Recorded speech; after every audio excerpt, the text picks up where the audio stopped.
Hey y'all, it's Dr. Know-It-All. I'm going to do a very quick recap of Tesla Shareholder Day, my experience of it and everything.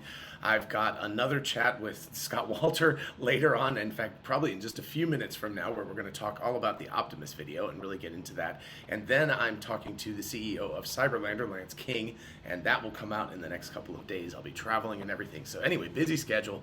But I wanted to do a quick reaction to, just a little bit stream of consciousness here of my reaction to being at Shareholder Day. First of all, thank you all so much for all the people that I met at the event. It was just incredible. I don't have a voice anymore because I went to Luster Pearl afterwards and screamed at people for a long time. And anyway, I don't seem to be able to come to Austin without getting my voice lost. So anyhow, I think well, I'll just start with the big news for me, at least personally, was, I don't know if you watched it, but around the 1 hour, 20 minute, 30-second mark, if you want to go watch the live stream, I actually got to ask Elon Musk a question, and I even asked him if he would do an interview with me about full self-driving, and he said, yes, we will see if that happens. By the way, if it does happen, it's going to be on Twitter, because he did say that that was the promise that I had to make. So you definitely want to go check out Dr. Know-It-All 16 on Twitter and follow me or whatever. And I think my subscription should be live very shortly too, so you can subscribe if you feel like it. If you have the means and you want to support me, that's great, because these trips do cost some money and everything. So anyway, that's all amazing news for me personally. But that tails into some of the big news. I'll start with, obviously, that the JB Straubel being on the board of directors is going to be fantastic news for Tesla. I talked to several folks there that are shareholders, and they said, they were like, oh, this is going to be great, because essentially this means that Tesla is really looking again at things like recycling and the importance of that for their future, right? So where are they going to get lithium from? Currently, they get lithium from the ground. We mine it, we bring it up. They've got the Corpus Christi factory that they're building to take that material and refine it into very high quality lithium. But what's going to happen in the future, and they said this at the lithium refining introduction event or whatever it was, they talked about how it was going to be agnostic to the type of material that the lithium comes in. So that to me indicates very strongly, along with JB Straubel, who's now the CEO of Redwood Materials, which is a recycling, battery recycling plant, factory, whatever you want to call it, company, I guess.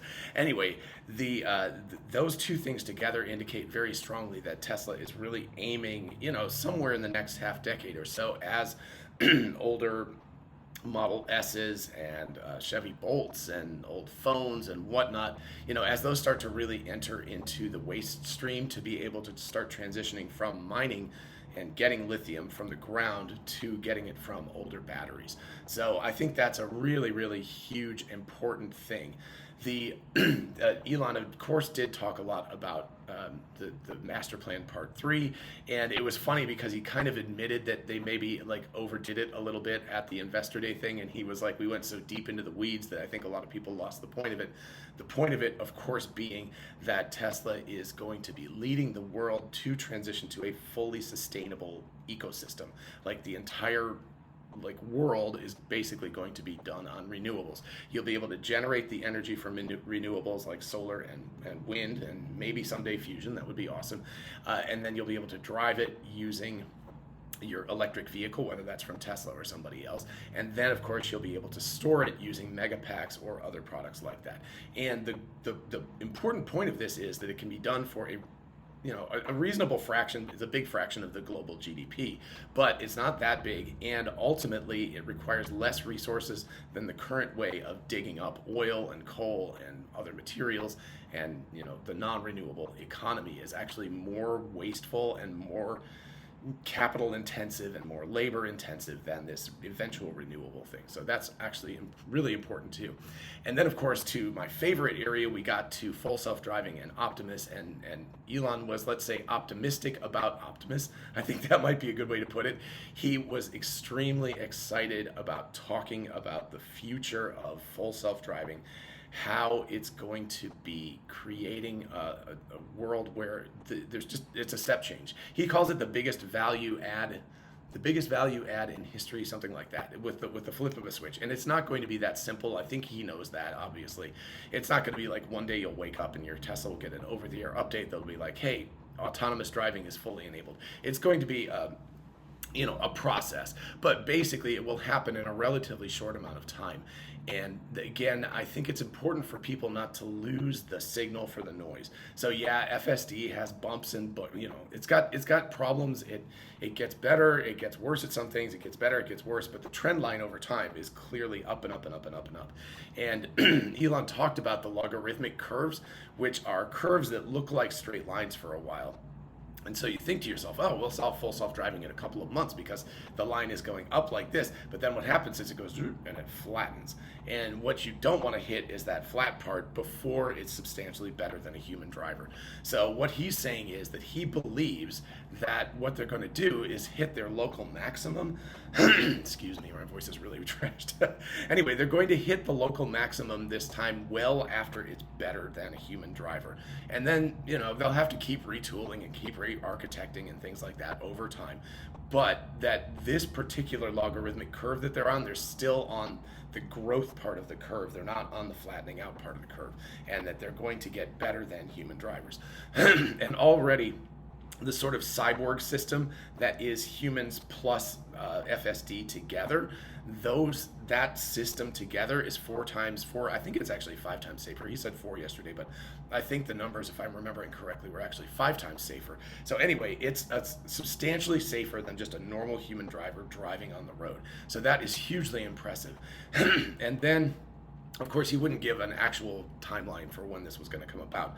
But then he started talking about Optimus and did a really cool video about Optimus, and I'm going to save that video for later because I'm going to talk to Scott, of course, about that, and so you'll get a video on that, so make sure you do the whole subscribing thing if you haven't done that yet. But anyway, he talked about that, and he actually put a number on it. He said people might want more than one Optimus per person.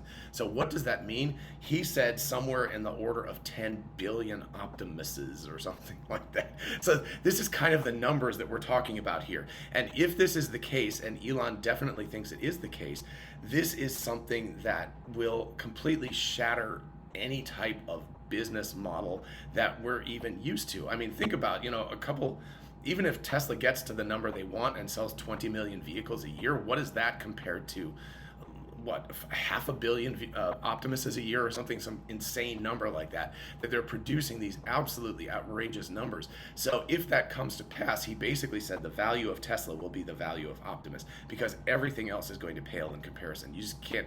There's never been a product, except for humans. We're a product that's produced, on the order of 8 billion of us. But there's never been a manufactured product before where there's been 10 billion of these products, at least. I guess I should say over time, of course, cars and things like that. They've produced that, but they don't actually exist at the same time. So anyway, we're talking about just kind of mind-boggling numbers. We're talking about things that, again, are going to change the nature of reality if and when it does come to pass. And of course, Optimus won't be the only robot. There will be other ones as well. We've talked about Agility Robotics and other companies as well. So it's an ecosystem, but within that ecosystem, Tesla could have the lion's share of the manufacturing and the products and the things that people want to use. And if that comes to pass, then it's going to completely change the nature of reality. So I don't know, how else do you go out on a video today except to say that Tesla could change the nature of reality as we know it and could become, the real Chome from Frank Herbert's Dune. It could actually happen. Alrighty, I'm going to sign off and I'm going to go talk to Scott in just a little bit, so expect that video soon, and then the one with Lance King from Cyberlander soon as well. In the meantime, I will see y'all in the next one. Bye-bye.